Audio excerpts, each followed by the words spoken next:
तो electromagnetic wave, EM wave short में कहते थे, उसमें लाइट भी एक इसी का पार्ट था, ईएम वेव्स का ही। तो जो विजिबल लाइट है वो भी एक इलेक्ट्रोमैग्नेटिक वेव है। इसमें जो इलेक्ट्रिक फील्ड था that varied along Y axis, जब वेव की डायरेक्शन ऑफ वेलोसिटी जिसको हम सी से लिख रहे थे वो है अलोंग पॉजिटिव एक्स एक्सिस, और बेटा जेड एक्सिस के अलोंग ना मैग्नेटिक फील्ड भी था ऐसे। लेकिन अब मैं वो ड्रॉ नहीं करूंगा, मैं सिर्फ ना इलेक्ट्रिक फील्ड से ही आपको एक्सप्लेन कर दूंगा।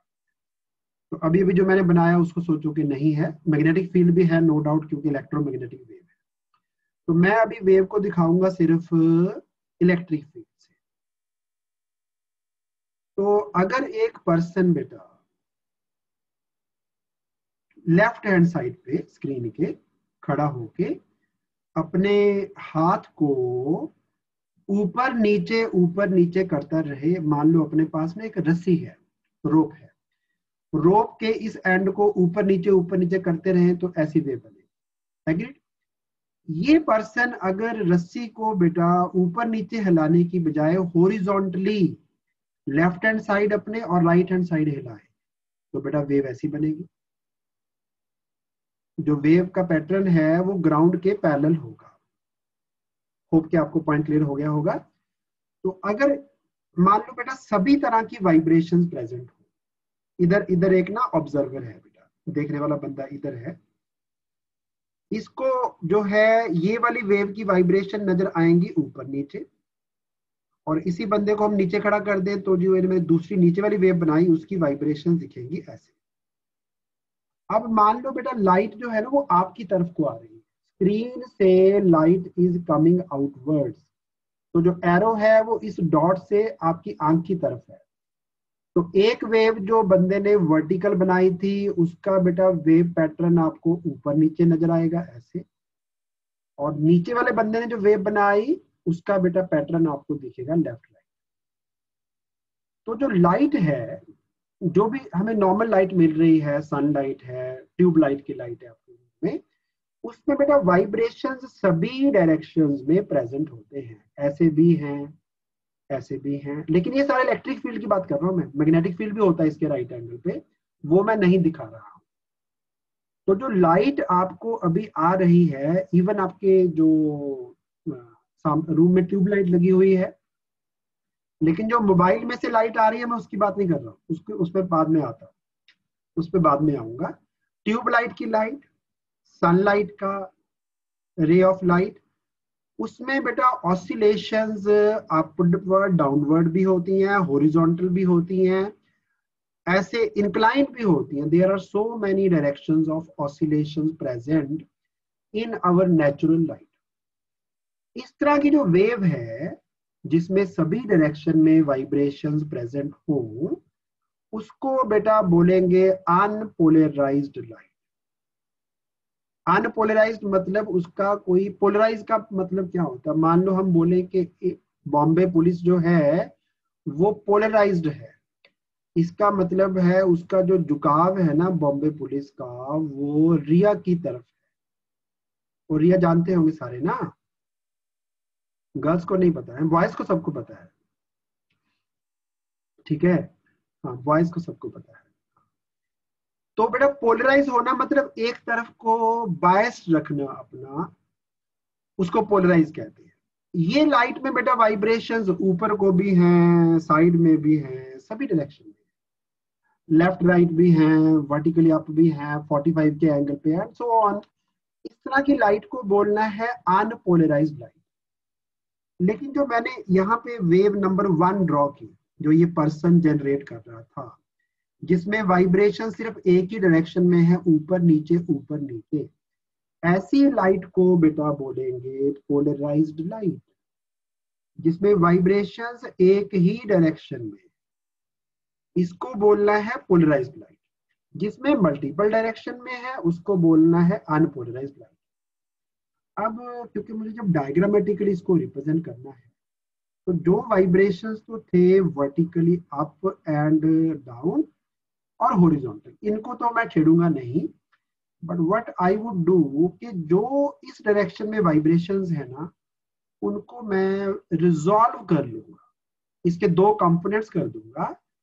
तो ये जो मैंने वेक्टर अभी डार्क कर दिया, इसके मैं दो कंपोनेंट्स करूंगा, एक आएगा अलोंग एक्स एक्सिस ऐसे, और जो इधर को पार्ट हुआ बेटा उसका भी एक्स एक्सिस के लॉन्ग कंपोनेंट ऐसे आएगा, और एक आएगा वाई कंपोनेंट, वो इधर को आएगा। So what I would do कि मैं इसको डिस्कस नहीं करूंगा, इसको रब कर देते हैं इतने पार्ट को, एक मिनट इरेज ही कर देते हैं।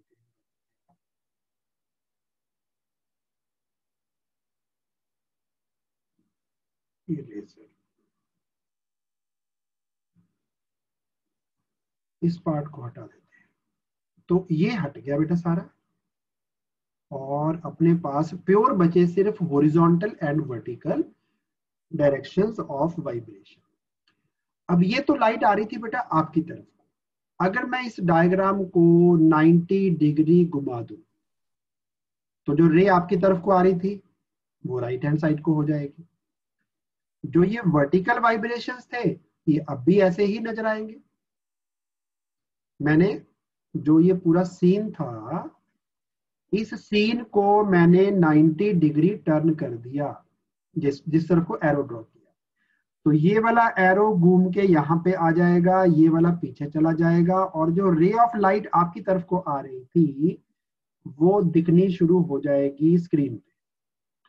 अब जो वेक्टर बेटा बाहर को आ रहे थे और अंदर को जा रहे थे, उनको आपने ना डॉट से दिखाना है। आई थिंक यू समझ गए होंगे आपकी बेटा मीनिंग क्या है।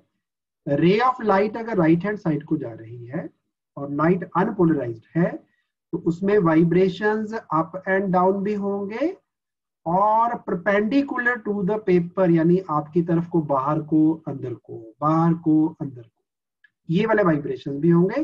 तो जो vibrations perpendicular to the plane of the paper हैं, उनको हम डॉट डॉट से रिप्रेजेंट कर देंगे, और जो in the plane of the paper है उनको हम एरो से रिप्रेजेंट करेंगे। एक काम करिए, अभी आप इसका एक स्क्रीनशॉट ले लीजिए, बाद में दोबारा फिर इसको रीड करने के लिए एक स्क्रीनशॉट ले लीजिए, और ये थोड़े से पॉइंट्स जो है ना टॉपिक शुरू होने से पहले आप थोड़ा सा ब्रीफ में डिस्कस कर देना। दोबारा बोल रहा हूं, वो लाइट जिसमें वाइब्रेशंस सिर्फ एक ही डायरेक्शन में है, लाइक एक्स एक्सिस को परपेंडिकुलर, वाई एक्सिस के अलोंग है, बस उस लाइट को बोलेंगे पोलराइज्ड, जिसमें एक ही डायरेक्शन ऑफ वाइब्रेशन है, जिसमें बेटा एक्स एक्सिस वाली भी है, सॉरी वाई वाली भी है, जेड वाली भी है, बीच में कई और भी हैं ऐसे। तो इनको बेटा अगर वाइब्रेशन सभी डायरेक्शन में प्रेजेंट है तो लाइट का नाम होगा अनपोलराइज्ड लाइट। अनपोलराइज्ड में vibrations perpendicular to direction of propagation in all direction होते हैं, और जो पोलराइज्ड लाइट है उसमें वाइब्रेशंस होंगे तो perpendicular to direction of propagation, light अगर राइट हैंड को जा रही है, but oscillations are only along Y axis बस, या ओनली जेड एक्सिस भी हो सकता है। इस तरह की लाइट को हमने बोलना है पोलराइज्ड लाइट। तो होप कि आपको टर्म्स दोनों क्लियर हो गई होंगी। तो एक ना स्क्रीनशॉट ले लो बेटा, इसका स्क्रीनशॉट ले लीजिए, नोट डाउन बाद में कर लेना इस पार्ट को, लेकिन ये पार्ट समझने के लिए था, इंपॉर्टेंट नहीं है। अब मैं चलता हूं जो आपने लिखना है, इसका स्क्रीनशॉट ले लो और हाफ पेज छोड़ दो बेटा टू स्टार्ट द टॉपिक, ये उस हाफ पेज पे लिख देना पहले। चलिए अब नोट डाउन करना है जो एग्जाम के लिए इंपॉर्टेंट है उस पर। तो जो पोलराइजेशन है बेटा वो ट्रांसवर्स वेव्स का ही फिनोमिनन है। ट्रांसवर्स वेव्स ही पोलराइज हो सकती हैं, लॉन्गिट्यूडनल वेव्स पोलराइज नहीं होती। लॉन्गिट्यूडनल वेव्स के लिए ये फिनोमिना किसी मीनिंगफुल नहीं है। लॉन्गिट्यूडनल वेव्स का पोलराइजेशन नहीं होता, सिर्फ ट्रांसवर्स का ही होता है। चलिए तो मान लीजिए बेटा आपके सामने ना एक ये स्लिट है, इसमें से अगर हम एक रोप को क्रॉस कर दे और उस रोप को इधर से ऊपर नीचे हिलाना शुरू करें, जो कि इस स्लिट के पैरेलल होगा, इस स्लिट के पैरेलल होगा, ऊपर नीचे बेटा इसको हम हिलाना शुरू करें। एक मिनट मुझे जरा पॉज करना पड़ेगा, किसी स्टूडेंट को थोड़ा सा प्रॉब्लम है।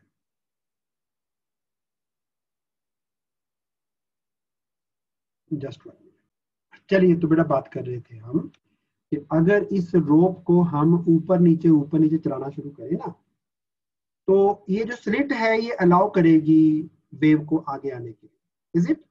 रस्सी को ऐसे ऊपर नीचे हिलाएं तो वो ऊपर नीचे हिलना यहाँ से पॉसिबल है, निकलना आगे, तो ये जो क्रेस्ट एंड ट्रफ्स हैं वो स्लिट को क्रॉस कर जाए। लेकिन अगर मैं स्लिट को 90 डिग्री से रोटेट कर दूं, 90 डिग्री घुमा दूं, अभी तो वेव जा रही है आगे, इसको 90 डिग्री टर्न कर दे तो क्या वेव आगे जा पाएगी? यस और नो?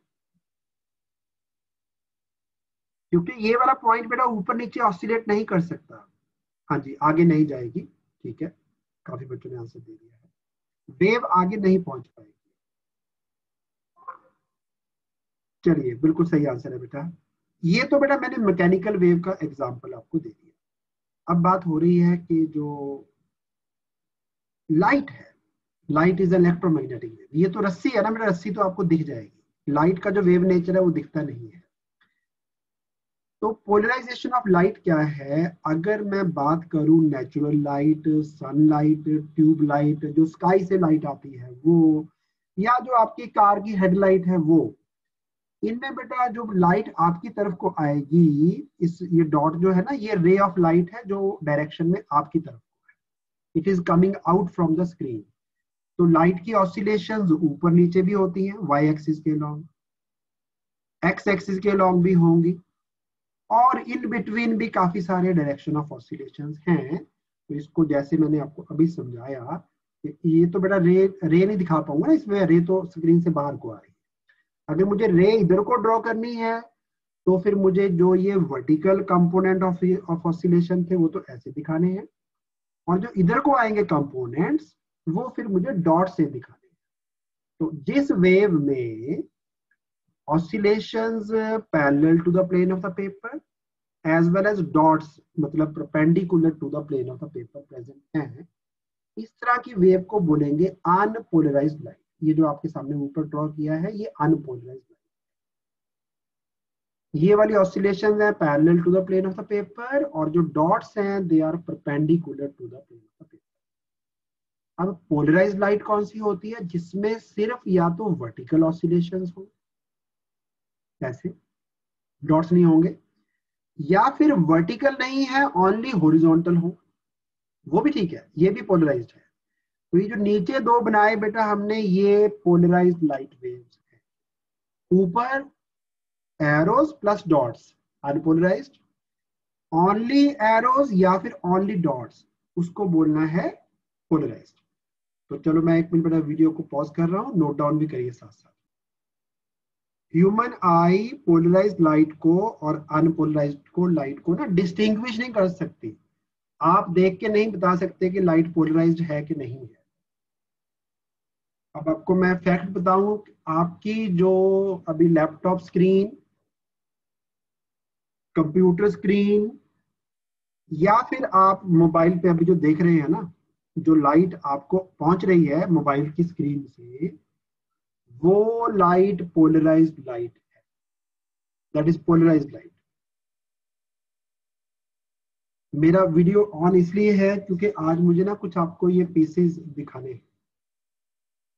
ये पीसेस मैंने आपको शो करने हैं, ये पोलराइड हैं जो लाइट को पोलराइज कर सकते हैं।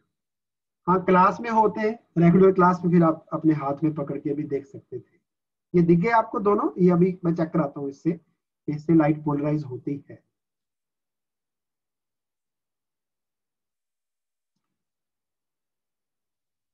सर एक कैमरास के लिए फिल्टर आता है आगे पोलराइजर, वो भी हाँ इससे हाँ हाँ, वो भी पोलराइड से बना होता है। बिल्कुल सही सही पे बोला आपने। चलिए, अब मैं मेरा स्लाइड चेंज करने जा रहा हूँ। आपने कुछ रहता है नोट डाउन करना किसी का तो स्क्रीनशॉट लीजिए, बाकी मैं इरेज कर रहा हूँ। स्क्रीनशॉट ले लीजिए जिसका कुछ पेंडिंग है। तो लाइट वेव्स जो है वो इलेक्ट्रोमैग्नेटिक वेव्स हैं और ट्रांसवर्स इन नेचर होती हैं, जिसमें इलेक्ट्रिक और मैग्नेटिक फील्ड जो है वो डायरेक्शन ऑफ प्रोपेगेशन को राइट एंगल पे ऑसिलेट करते हैं।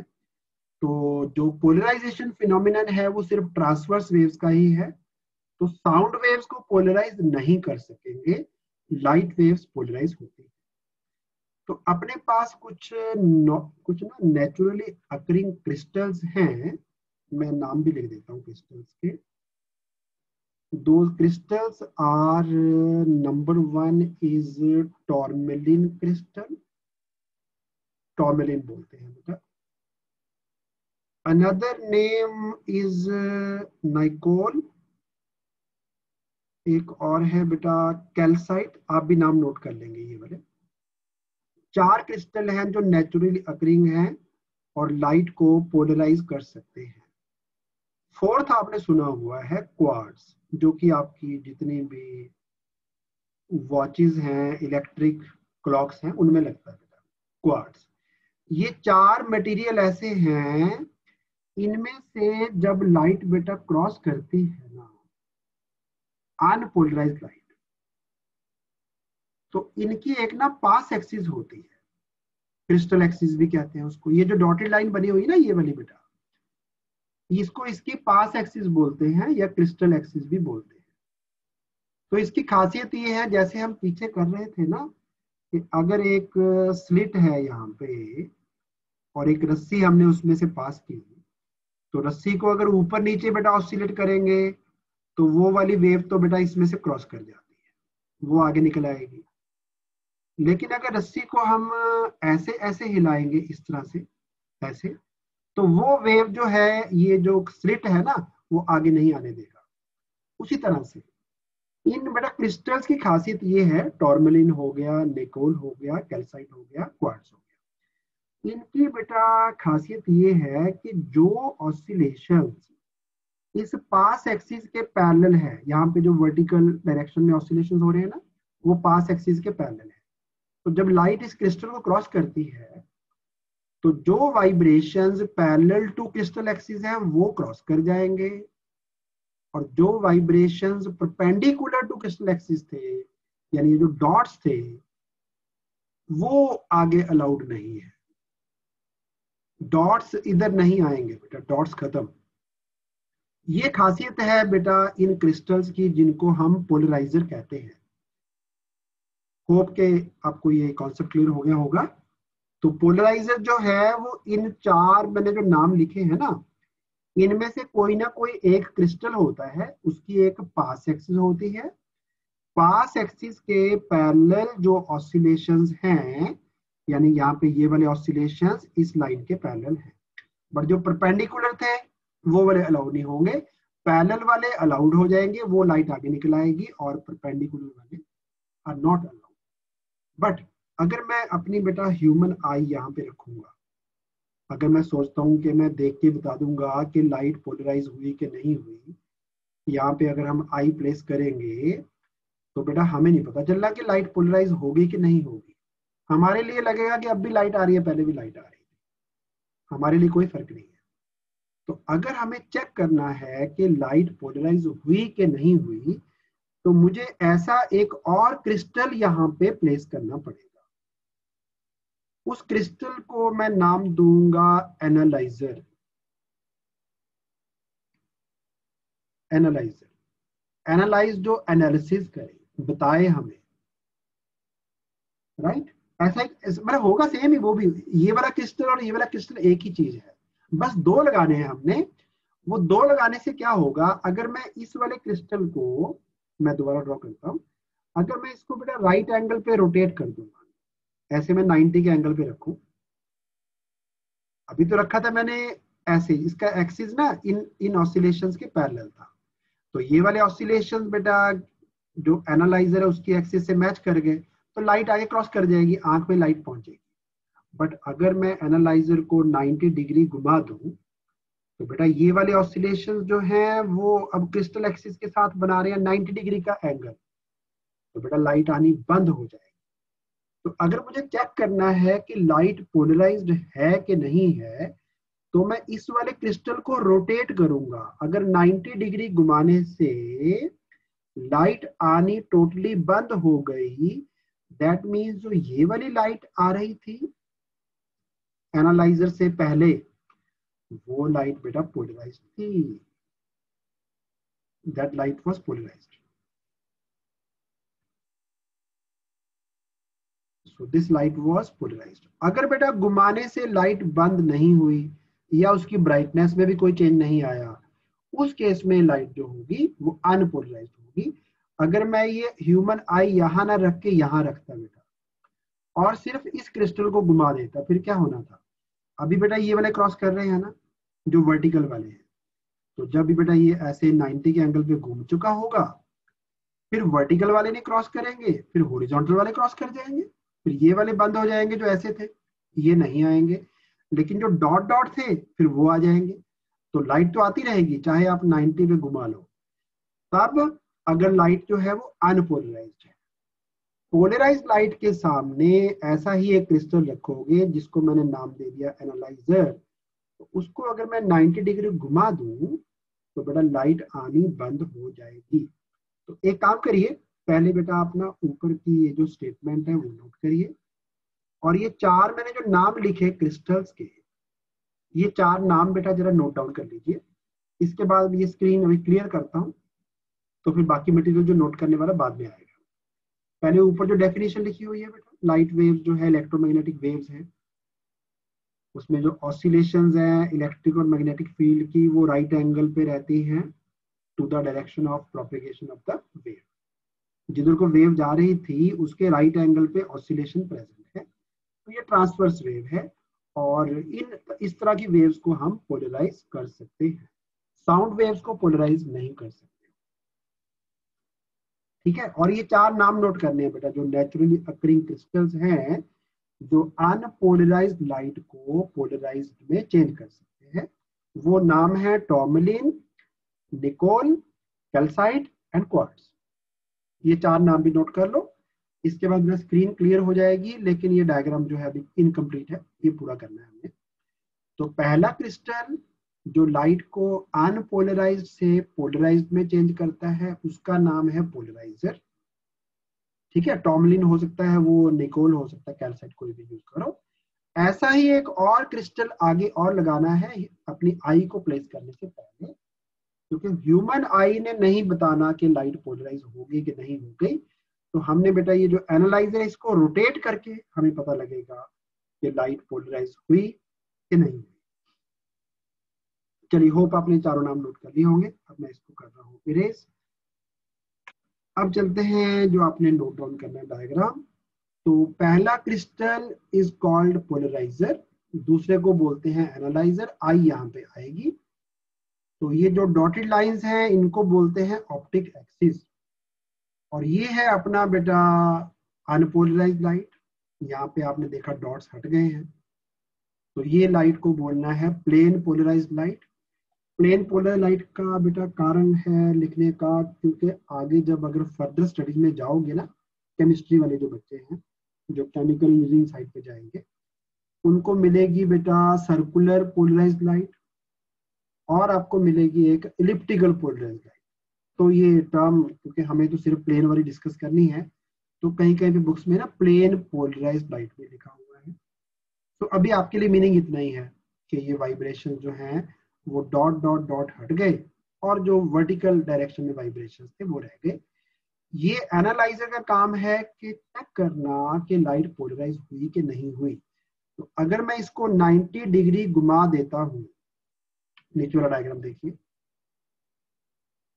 अगर मैं इस क्रिस्टल को 90 डिग्री रोटेट कर देता हूँ, 90 से घुमा दिया, तो बेटा इधर लाइट आनी बंद हो जाएगी। ठीक है, चलो एक काम करो बेटा, फिर आप ना इसका भी स्क्रीनशॉट लो, क्योंकि आपको ना डायग्राम ड्रॉ करने में थोड़ा टाइम लगेगा, ये साथ साथ में करना है। काफी सारी लाइनें मारनी पड़ेगी ना। हाँ, आप जगह छोड़ दो, और अभी करना है। चलो चलो, मैं फिर पॉज करता हूँ रिकॉर्डिंग को, अभी अभी अभी बना लो बेटा। चलिए अब बेटा मैं इसको टॉपिक को आगे बढ़ा रहा हूँ। इसमें कुछ टर्मिनोलॉजी है वो भी हमने लिखनी है। आपने जो पिछला डायग्राम नंबर 1 ड्रॉ किया है उसी डायग्राम में थोड़ा सा टचअप करना है। देखो ये डायग्राम आपका ना पहले वाला था जिसमें क्रिस्टल नहीं घुमाया गया था, इसी में थोड़ा सी आपने नेमिंग कर देनी है। इसको लिखेंगे अनपोलराइज्ड लाइट, इसको आपने लिखा है प्लेन पोलराइज्ड लाइट। और यहाँ पे एक ना 3D डायग्राम बनेगा। अगर आपके पास 2 कलर के पेन है तो ज्यादा अच्छा रहेगा। नया डायग्राम ड्रॉ नहीं करना, पिछले को ही ठीक करना है। एक बेटा प्लेन है वो जिसमें अभी ऑसिलेशंस प्रेजेंट है, जिसको मैं ना ब्लैक कलर से अभी मार्क कर रहा हूँ। सॉरी, ये वाला जो प्लेन है ना जो एक्सिस के पैरेलल है,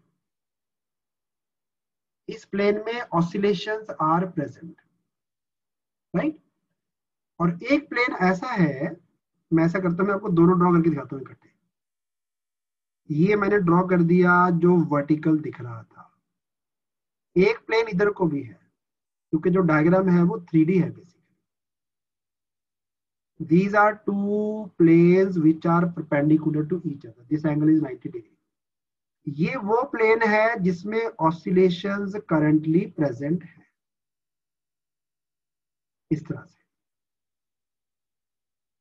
और ये जो दूसरा आपको नजर आ रहा है ये वाला प्लेन, इसमें ऑसिलेशंस गायब हो गई है।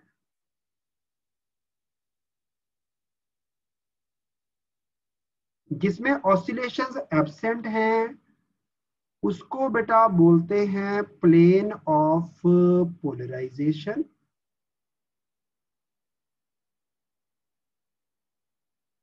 थोड़ा स्क्रीन से बाहर चला गया।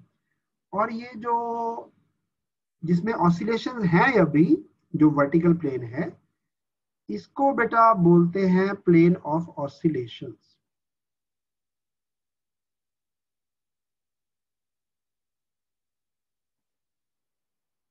Plane of oscillation. चलो मैं ऊपर अब डायग्राम ये वाला भी सही से ड्रॉ करता हूँ। आपको क्या बनाना है, आपको बनाना है कुछ ऐसा। एक प्लेन है ये जो बेटा जिसमें वाइब्रेशन है ना वो येलो कलर का है, और इसके जो राइट एंगल पे है ये वाला जिसमें ऑसिलेशंस गायब हो गए, उसको बोलते हैं प्लेन ऑफ पोलराइजेशन। पिछले डायग्राम को थोड़ा सा टचअप करिए, पिछले डायग्राम में ही ऐड करना है। आप 2 कलर के पेन यूज कर लो, use 2 colours of pens, easy हो जाएगा आपके लिए थोड़ा सा। बाकी मैंने जो नीचे डायग्राम ड्रॉ किया है वो काफी हद तक आपको 3D पिक्चराइजेशन दे देगा।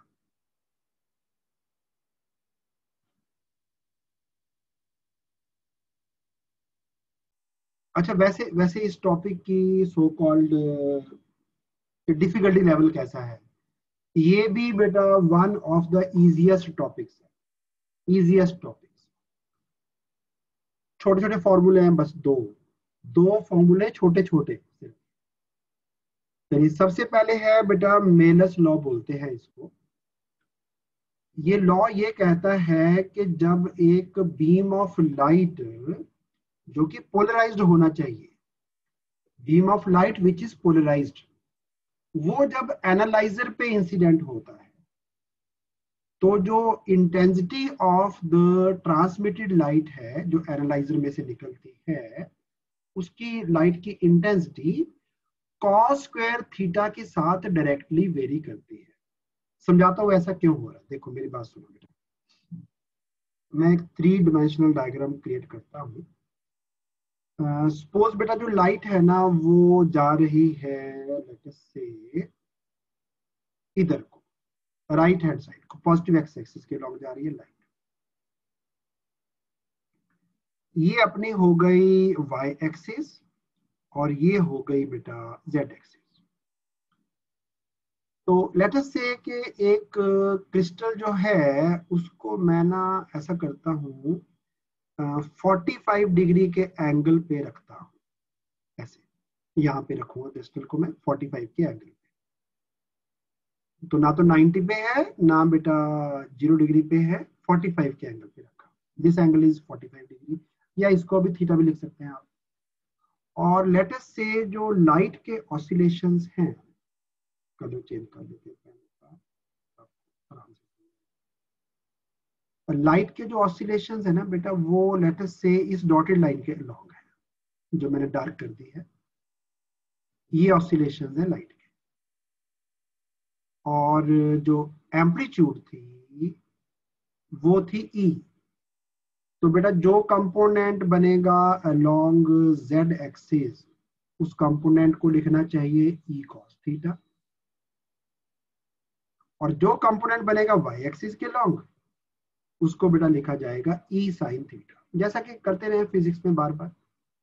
ये डायग्राम क्योंकि जो पर्सन है ना ऑब्जर्वर, वो इधर खड़ा है।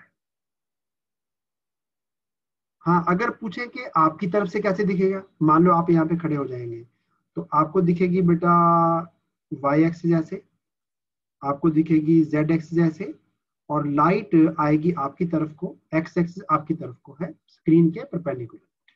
तो ये मैं कह रहा था कि लाइट के ऑसिलेशंस इलेक्ट्रिक फील्ड के इधर को हैं, ये एंगल है थीटा, तो बेटा ये वाला पार्ट आ गया ई कॉस थीटा, एंड इधर को जो कंपोनेंट आएगा वो E cos theta, sorry sine theta, E sine theta. बस ये डायग्राम थोड़ा सा 3D है। तो होगा ये कि जो ऑसिलेशंस तो बेटा जेड एक्सिस के अलोंग है, जो ऑसिलेशंस जेड एक्सिस के अलोंग हैं वो क्रॉस कर जाएंगे।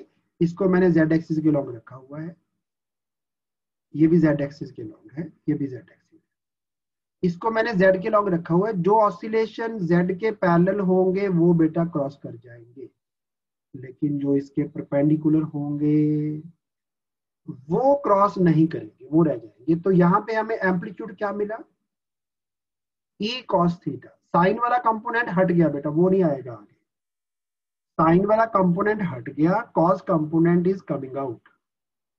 तो अगर बेटा यहाँ पे एम्पलीट्यूड थी इलेक्ट्रिक फील्ड की ई, आपको याद होगा मैंने बेटा इंटरफेरेंस में डिफ्लेक्शन में मैंने बताया था, इंटेंसिटी ऑफ लाइट जो है वो एम्पलीट्यूड के स्क्वायर के प्रोपोर्शनल होती है।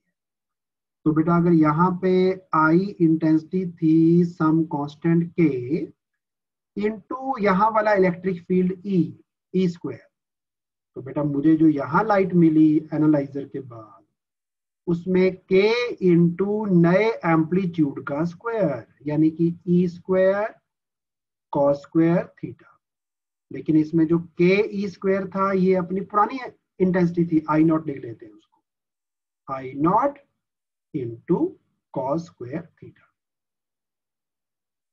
तो लॉ यही है कि जो एनालाइजर में से लाइट क्रॉस करती है, जब उस पर हम पोलराइज्ड लाइट डालते हैं, तो जैसे जैसे आप एनालाइजर को घुमाओगे ना, एंगल थीटा पे रोटेट कर दिया, तो इंटेंसिटी कॉस स्क्वायर थीटा के, इधर देखो कॉस स्क्वायर थीटा के प्रोपोर्शनल होगी। तो तभी तो जब मैंने बेटा इसको पूरा 90 डिग्री घुमा दिया था, मान लो ऑसिलेशंस ऊपर की तरफ थे, और जो ये एनालाइजर था इसको हम 90 डिग्री रोटेट कर दे 90 से, तो लाइट आनी बंद हो जाती है। उसका कारण यही है बेटा, क्योंकि cos square of 90 degree, 90 degree cos zero होता है ना, जीरो का स्क्वायर करेंगे वो भी जीरो आएगा, तो इंटेंसिटी टोटली खत्म हो जाएगी। तो इस लॉ को कि इंटेंसिटी कॉस स्क्वायर थीटा के डायरेक्टली प्रोपोर्शनल है, इस लॉ को बेटा बोलते हैं मिलर्स लॉ। चलो अब मैं ना इसको इरेज करके जो नोट डाउन करने वाला पॉइंट है उसी पे आता हूँ। तो points to be noted down is, ये अपना पोलराइजर था, ये एनालाइजर है, ठीक है, इन दोनों में एंगल था थीटा।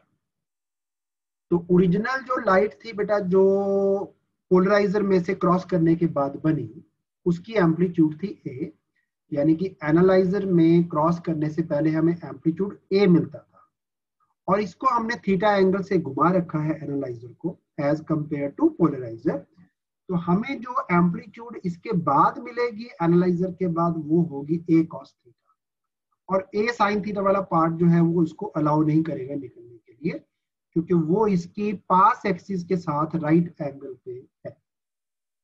तो एम्पलीट्यूड जो कंपोनेंट क्रॉस हुआ एनालाइजर में से वो ए कॉस थीटा है, और इंटेंसिटी जो है वो एम्पलीट्यूड के प्रोपोर्शनल होती है, तो मैंने ए कॉस थीटा का स्क्वायर कर दिया। लेकिन के इंटू ए स्क्वायर वो एम्पलीट्यूड था जो एनालाइजर से पहले था, तो इतनी इंटेंसिटी तो हमें पहले भी मिल रही थी। अब नई क्या मिली, वो हुई बेटा ओरिजिनल जो एनालाइजर से पहले थी इनटू कॉस स्क्वायर थीटा। बेटा इतना ही लॉ है, ये ज्यादा लंबा चौड़ा काम तो है नहीं, इजी बिल्कुल। चलो मैं अब वीडियो को पॉज कर रहा हूं और आप बेटा नोट डाउन करना शुरू कर रही थी। पीछे से लाइट आई अनपोलराइज्ड, पोलराइजर में क्रॉस करने के बाद ऑसिलेशंस इस एक्सिस के पैरेलल हो गए, तब एम्पलीट्यूड ए था। लेकिन जब एनालाइजर में से क्रॉस हुआ, क्योंकि यहाँ पे एंगल थीटा है between direction of oscillations and analyser की जो पास एक्सिस है, तो हमने इस एम्पलीट्यूड के दो कंपोनेंट कर दिए, parallel to analyser axis A cos theta, perpendicular उसके A sine theta. A sine theta cross नहीं होगा, ए कॉस थीटा आगे निकल आएगा, तो एनालाइजर के बाद जो इंटेंसिटी मिलेगी वो एम्पलीट्यूड का स्क्वायर क्या प्रोपोर्शनल, तो साथ में कांस्टेंट लगाओ के, कांस्टेंट ऑफ प्रोपोर्शनैलिटी। के ए स्क्वायर वो एम्पलीट्यूड थी, इंटेंसिटी थी जो हमें एनालाइजर से पहले मिल रही थी, तो के ए स्क्वायर को हमने आई नॉट लिख दिया, I naught into cos square theta. इस लॉ को मेलस लॉ करते हैं। हाँ जी, नोट डाउन कर लीजिए एक बार। स्क्रीन शेयर को अभी बंद कर देते हैं।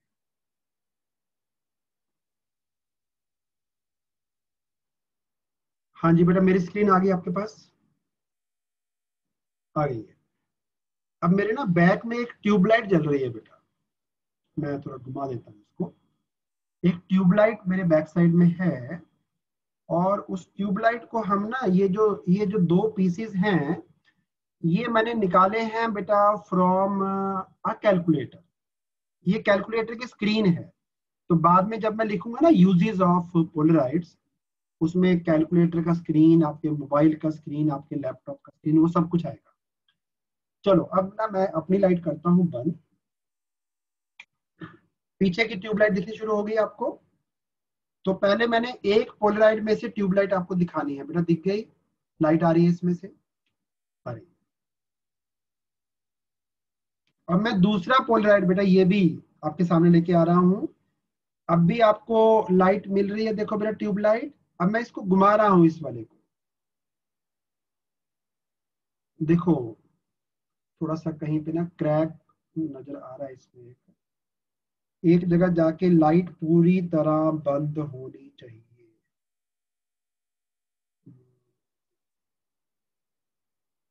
हाँ, अब देखिए बेटा पूरा पूरा बंद हुआ।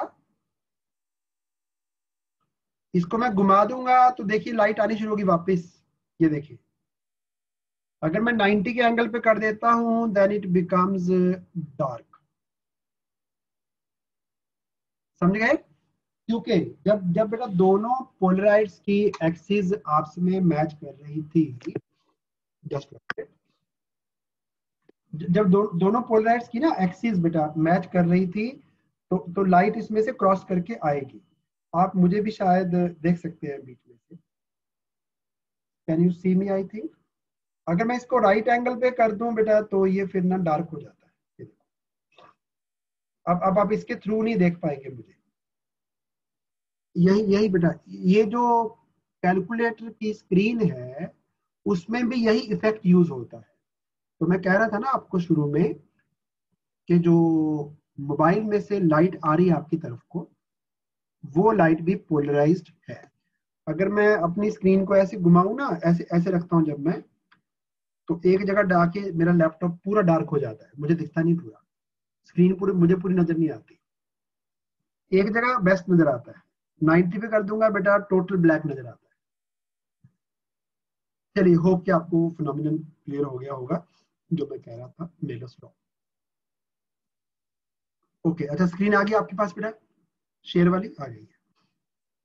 तो इंटेंसिटी जो है वो एम्पलीट्यूड के स्क्वायर के प्रोपोर्शनल। हाँ, बस ये ध्यान रखना कि जब अनपोलराइज्ड लाइट को पोलराइजर में पास करेंगे तो उसकी इंटेंसिटी बिकम्स हाफ। रीजन बताता हूँ सिंपल बेटा, बहुत सिंपल रीजन है, मेरी बात सुनिए। देखो अगर बेटा आपके पास ये वाली लाइट भी थी,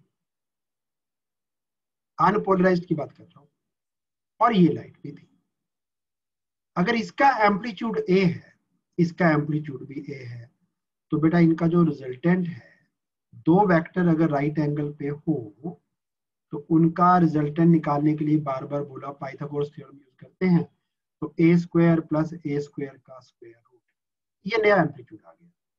लेकिन मुझे इंटेंसिटी की बात करनी है, तो अनपोलराइज्ड लाइट की जो इंटेंसिटी है ना, वो होगी के इंटू एम्पलीट्यूड का स्क्वायर। बेटा इसका मैं स्क्वायर करूंगा तो 2 बार ए स्क्वायर आएगा, चेक करो जरा, 2a square, agreed.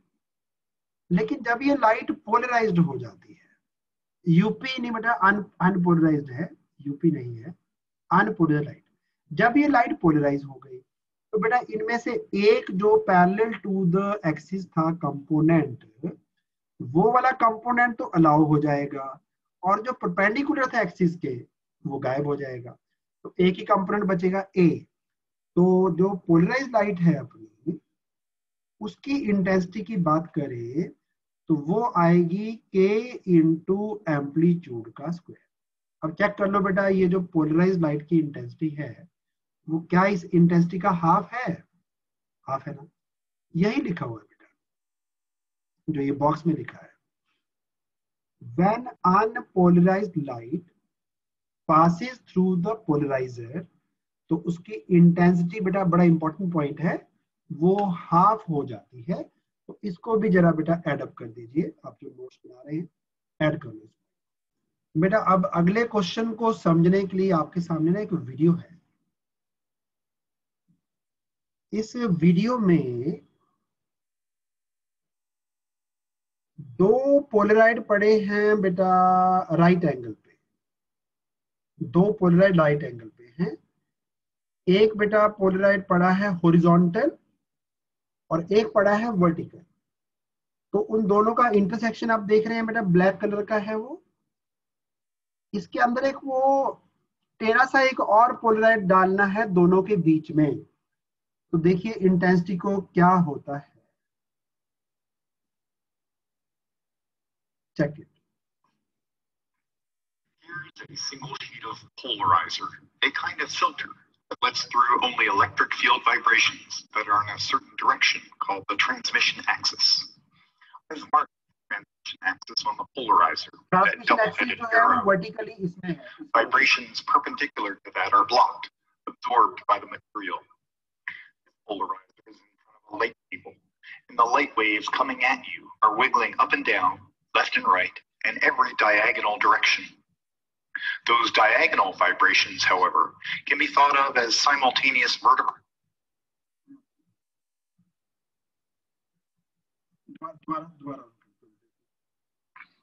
Here's a vibrations, however, can be thought of as simultaneous vertical and horizontal vibrations.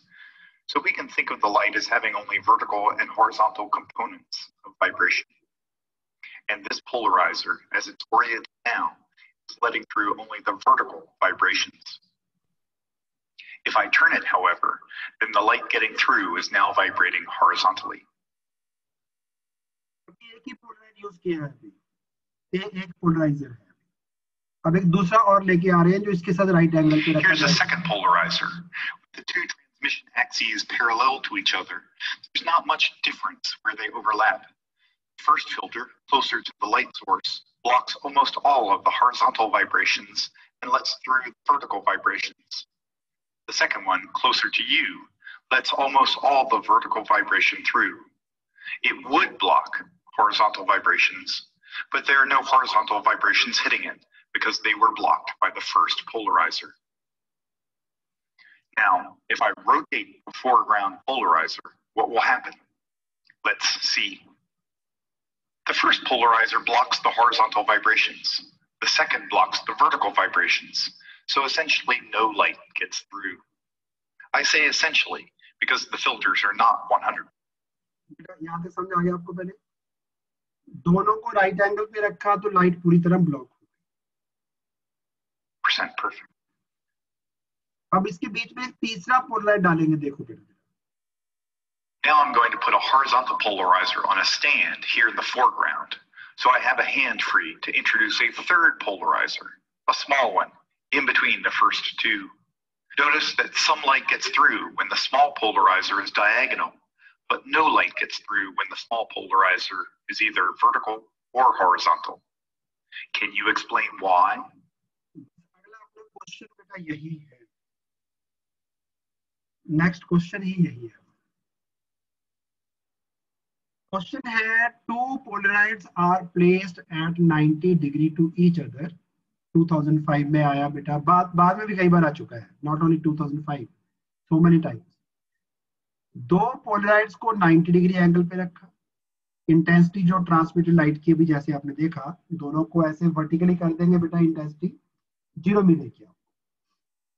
What will be the intensity of transmitted light when one more polaroid is placed between these two, bisecting the angle between them? उनके बीच में angle जो 90 degree था ना, 90 degree angle को bisect करते हुए एक और पोलराइड लेके आना है 45 डिग्री के एंगल पे। तो बताइए कि अब जो लाइट निकलेगी तीसरे में से बाहर, उसकी इंटेंसिटी क्या होगी? अगर अनपोलराइज्ड लाइट की इंटेंसिटी है आई नॉट, तो मैं क्वेश्चन को आपको 2 बार करके दूंगा क्योंकि थोड़ा इसमें इफ बट्स है। लगना मेलस लॉ है।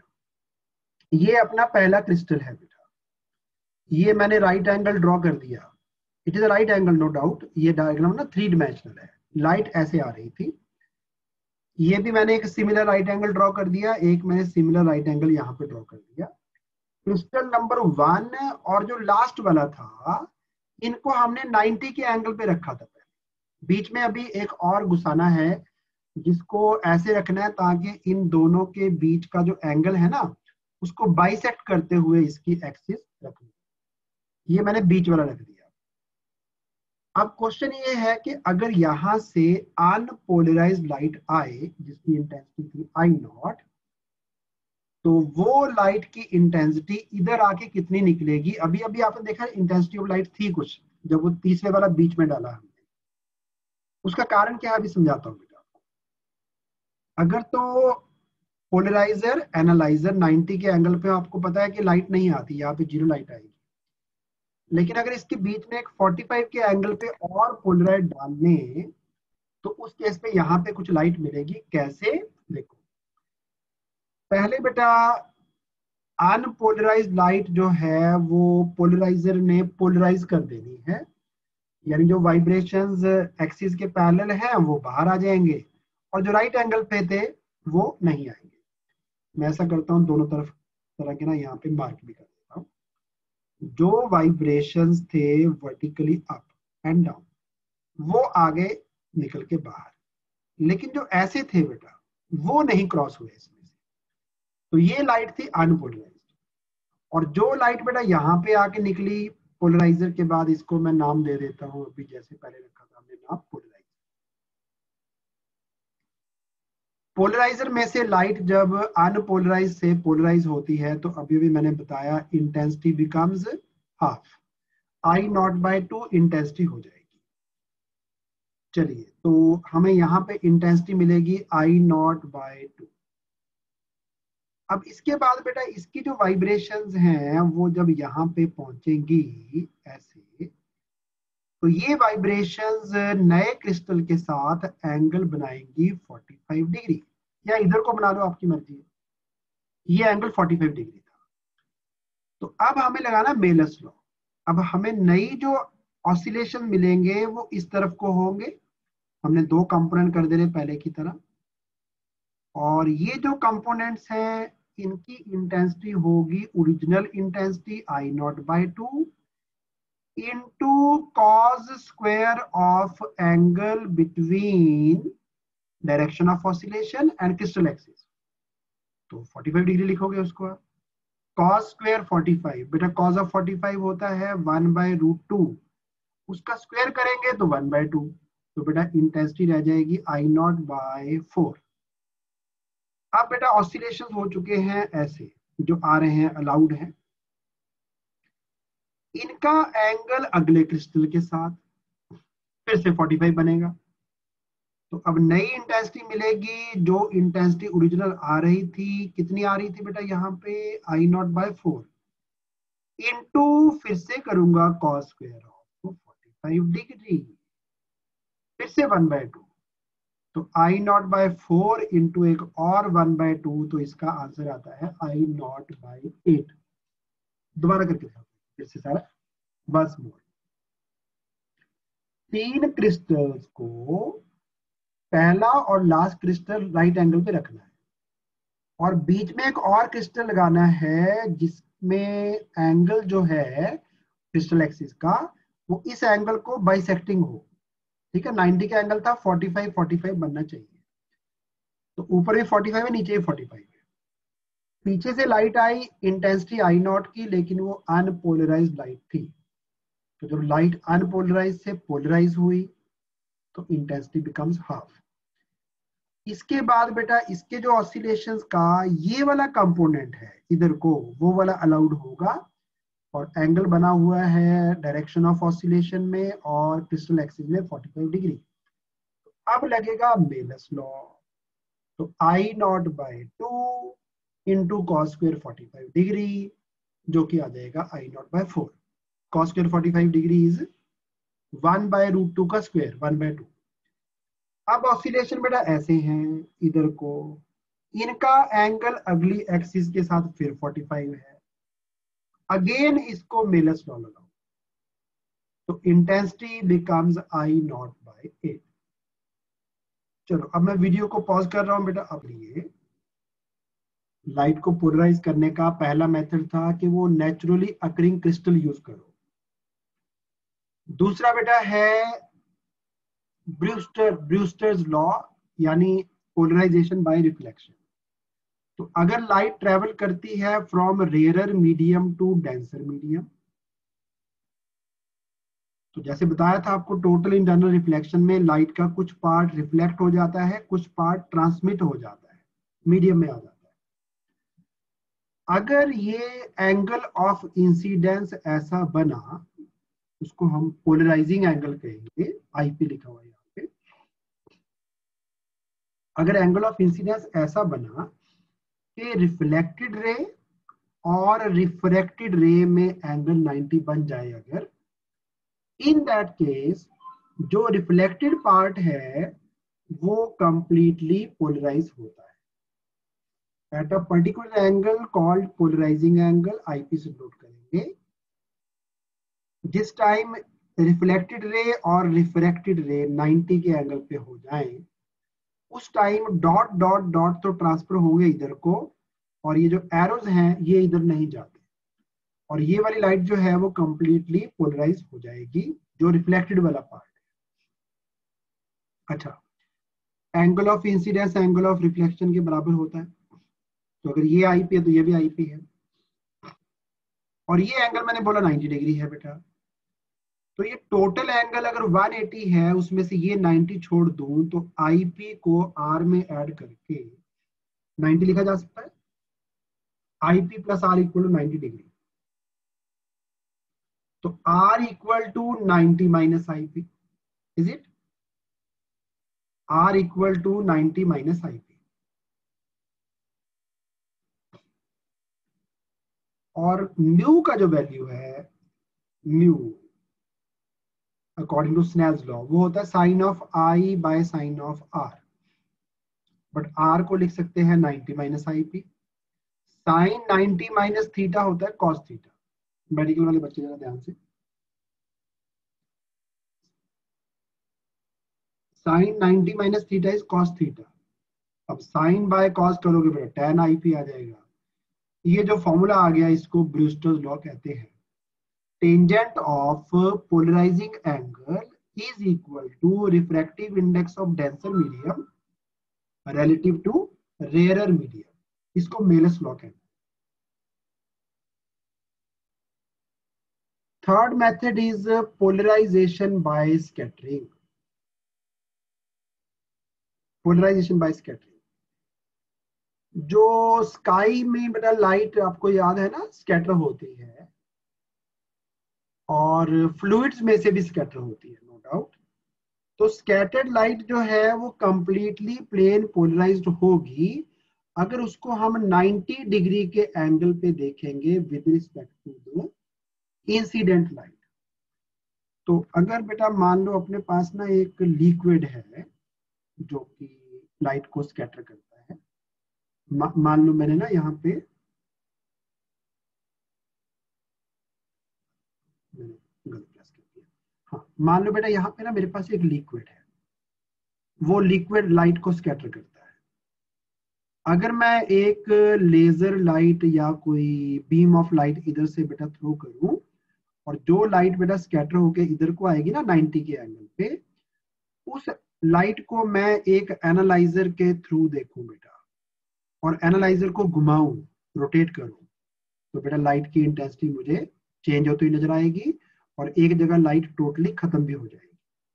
तो इसको बोलते हैं पोलराइजेशन बाय स्कैटरिंग। होता तब है जब स्कैटर्ड लाइट को 90 डिग्री एंगल पे ऑब्जर्व करते हैं with respect to incident light. तो ऐसा बेटा एक मैं डायग्राम आपको दे रहा हूं, डायग्राम से थोड़ा सा और अच्छा समझा जाएगा।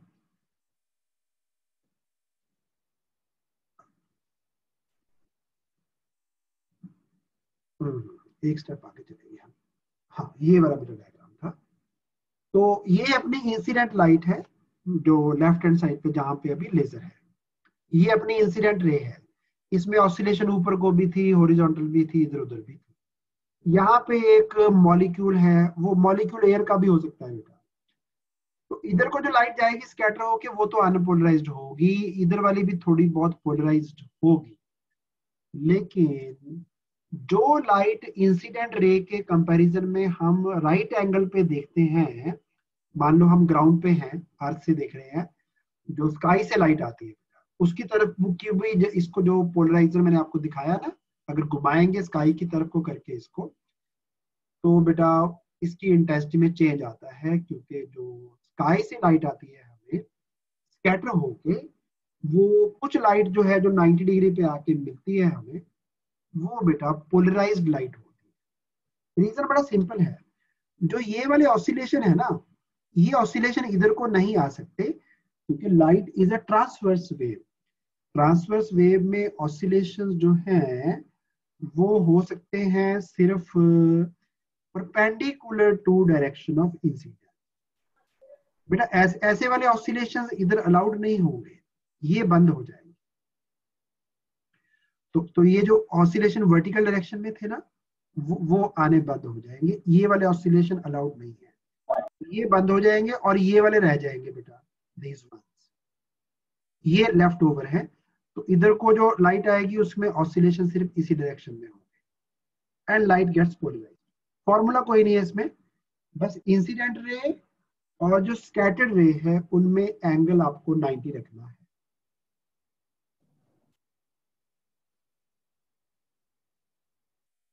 चलिए अब लास्ट स्लाइड बेटा, मैंने बोला था 2 स्लाइड है, 1 मोर इज देयर। अब मुझे डिस्कस करना है कि इनके जो यूजेस हैं पोलराइजेशन के हमारे रूटीन लाइफ में वो क्या है। तो हम लोग यूज कर रहे हैं जो अभी मैं आपको दिखा रहा था थोड़ी देर पहले।